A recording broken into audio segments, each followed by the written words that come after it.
प्यारे मित्रों, नमस्कार। कपिल ज्योतिष संस्थान में एक बार फिर से आपका स्वागत है। अभी मैंने कुछ दिन पहले ही आपको एक वीडियो बनाकर डाली थी कि मंगल के सभी घरों की जानकारी, अर्थात मंगल कौन से घर में बैठकर क्या फल देता है, क्या रिजल्ट देता है। लेकिन उसमें कुछ घर छूट गए थे, बाकी कुछ घर तो मैंने कवर कर दिए थे, लेकिन कुछ घर रह गए थे। तो मैं आज इस वीडियो में उन बचे हुए घरों की जानकारी भी दे रहा हूँ। और दोबारा मेरे पास रिक्वेस्ट आई कि गुरुजी मंगल की शुभता और अशुभता नहीं जांच पा रहे, ये भी एक बार फिर से बता दीजिए। तो मैं आज फिर से मंगल की शुभता अशुभता, मंगल को जांचने का तरीका और बाकी बचे हुए घरों में मंगल क्या प्रभाव देता है मंगल अपने घरों में, यह इस वीडियो में बताने जा रहा हूँ। कृपया वीडियो को ध्यानपूर्वक सुने, वीडियो अच्छी है और मंगल हमारा बहुत महत्वपूर्ण ग्रह है। तो प्यारे मित्रों, जो चैनल पर नए हों वह लाइक और सब्सक्राइब जरूर कर लें। आशा करता हूँ आप जो है मेरा जो ही मोटिवेशन बनाए रखेंगे। तो मैं सबसे पहले आपको शुभता अशुभता बता देता हूँ एक बार फिर से। अगर मंगल को सूर्य या चंद्रमा की सपोर्ट मिल रही है तो मंगल कभी बद नहीं होगा। अर्थात मंगल को यदि सूर्य के साथ बैठा है या चंद्रमा के साथ बैठा है या उनकी दृष्टि आपस में मिल रही है तो वह कभी बद नहीं होगा, अर्थात खराब नहीं होगा, बुरा नहीं होगा। जैसे चंद्रमा या सूर्य चौथे, दूसरे, पहले, आठवें और नौवें में अगर हो तो मंगल को बद नहीं होने देते हैं। अब नंबर 2, यदि दो पापी ग्रह आपस में मिल रहे हैं, जैसे शनि प्लस केतु, शनि प्लस शुक्र, और यदि दो दुश्मन ग्रह आपस में मिल रहे हों, जैसे सूर्य प्लस शुक्र, बुध प्लस केतु, तो भी मंगल कभी बद नहीं होगा। दो पापी ग्रह या दो दुश्मन ग्रह आपस में मिल रहे हों तो भी मंगल बद नहीं होता है। आइए अब हम जानते हैं मंगल के कुछ खास घरों में बैठकर मंगल क्या फल देता है। अगर मंगल किसी का लग्न में बैठा हुआ है तो लग्न में बैठा हुआ मंगल अच्छे फल देता है, इसमें कोई दो राय नहीं है। और उस व्यक्ति का कोई ना कोई भाई जरूर होगा। यदि दूसरे घर में मंगल बैठा हुआ है तो वह दूसरों को पालने वाला होगा, किसी छोटे भाई को अपने, दूसरे घर में मंगल जिसका भी होता है तो वह अपने, यदि छोटे भाई की कुंडली में भी है तो भी वह अपने बड़े भाइयों को भी पालने वाला होगा, अर्थात उनकी सेवा कर कर उनका सुख दुख का ध्यान रखने वाला जरूर होगा। ये मंगल दूसरे का है। यदि मंगल तीसरे घर में बैठा हुआ है, तीसरे घर में बैठे हुए मंगल के भाई बहन जरूर होंगे, और जब तक यह बच्चा 15 वर्ष का होगा तब तक बुध जिस भी घर में बैठा होगा उतने ही भाई बहन इस व्यक्ति के हो सकते हैं।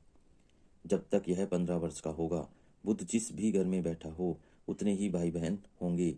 जैसे यदि बुध दूसरे में तो 2, तीसरे में तो 3 और पांचवें में तो 5 भी हो सकते हैं 15 वर्ष की उम्र तक। यदि मंगल चौथे घर में बैठा हुआ है तो भाई की पत्नी दुख देती रहेगी, अर्थात यदि मंगल चौथे घर में है तो भाई की पत्नी ऐसी होगी जो कि दुख तकलीफ पैदा करेगी, अर्थात कड़वा बोलने वाली होगी और स्वभाव अच्छा नहीं होगा और दूसरों से जेलस करने वाली होगी, जिसके कारण परिवार में कलह का वातावरण रहेगा। और चौथे घर का मंगल माँ, मामा, मौसा, मौसी सबका हाल खराब कर देता है। मामा को तो ज़्यादा ही हाल खराब कर देता है अगर चौथे घर का मंगल खराब हो तो। और अगर इसका बड़ा भाई भी हुआ तो ये 28 वर्ष की उम्र तक अपने सारे सुख खराब कर लेगा। यदि नहीं है तो यह सबको पालने वाला होगा और सबका ध्यान रखने वाला होगा। अगर बड़ा भाई है तो यह 28 वर्ष की उम्र तक सारे सुखों को खराब करके रखता है। अब पांचवें घर में यदि मंगल बैठा हुआ है और शुभ है तो व्यक्ति बहुत अमीर बनता है, अच्छा बनता है, अच्छा डॉक्टर बनता है, अच्छा सलाहकार भी हो सकता है, अच्छा नेता भी हो सकता है। किंतु यही पांचवें घर का मंगल अगर बद होकर बैठ जाए तो यह दूसरों को नज़र लगाने वाला, दूसरों का बुरा चाहने वाला और दूसरों को दुखी करने वाला होगा। अगर खराब है तो उसका पेट और उसकी आंखें हमेशा खराब रहती हैं।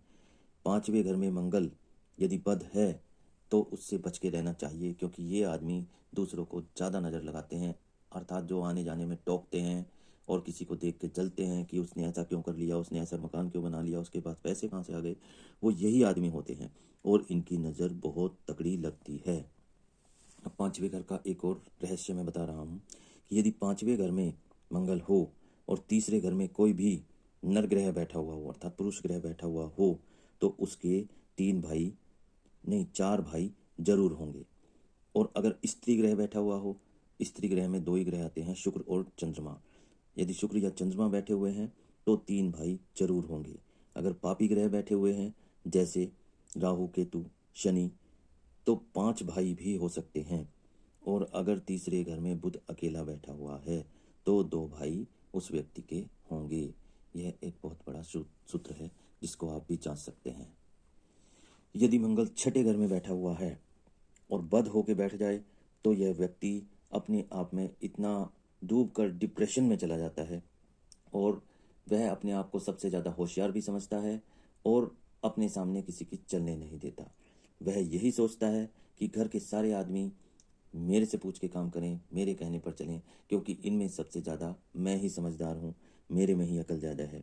और इस प्रकार से यदि यही मंगल शुभ होकर बैठा हुआ है तो छठे घर में मंगल बैठने वाले के बहुत बड़े बड़े जासूस बनते हैं, बहुत अच्छे पदों पर भी जाते हैं और यह निडर फौजी भी बनते हैं। यह मंगल 6 वालों को ऑडिट का कार्य और सीबीआई का कार्य, ऐसे जितने भी कार्य हैं बड़े बड़े कंपनियों का ऑडिट करने का कार्य, ये सब मंगल 6 वाले ही करते हैं अगर मंगल शुभ बैठा हुआ है तो। यदि मंगल 7वें घर में बैठा हुआ है और अच्छा होकर बैठा हुआ है तो कहावत यही है कि मंगल 7वें घर का विष्णु भगवान का ही रूप है और यह शुभ होकर बैठता है 7वें घर का। और इसको किसी भी प्रकार से इस मंगल को यदि बुध का साथ हो जाए, चाहे दृष्टि से, चाहे भाव से, चाहे साथ बैठकर, तो उस आदमी को संपत्ति अरबोपति में होगा अर्थात वह अरबपति होगा, उसकी संपत्ति इतनी अधिक होगी। और उसका एक ही नियम है कि उसको पुत्र संतान नहीं होगी। उसको लड़की हो सकती है, पुत्री हो सकती है, लेकिन संपत्ति तो अथाह होगी लेकिन पुत्र संतान नहीं होगी। यदि 8वें घर में मंगल बैठा हुआ है और शुभ होकर बैठा हुआ है तो 8वें घर के मंगल के व्यक्ति को 3 साल का होने पर उसको भाई पैदा जरूर होगा। यदि 8वें में है तो 13वें में भी कभी कभी पहले साल में भाई पैदा होता है तो उस भाई से हमेशा बना कर रखो और उस भाई को कभी भी दुखी मत करो और उस भाई से झगड़ा मत करो। ये मंगल 8वें की एक बहुत ही कहना चाहिए महत्वपूर्ण सूत्र है।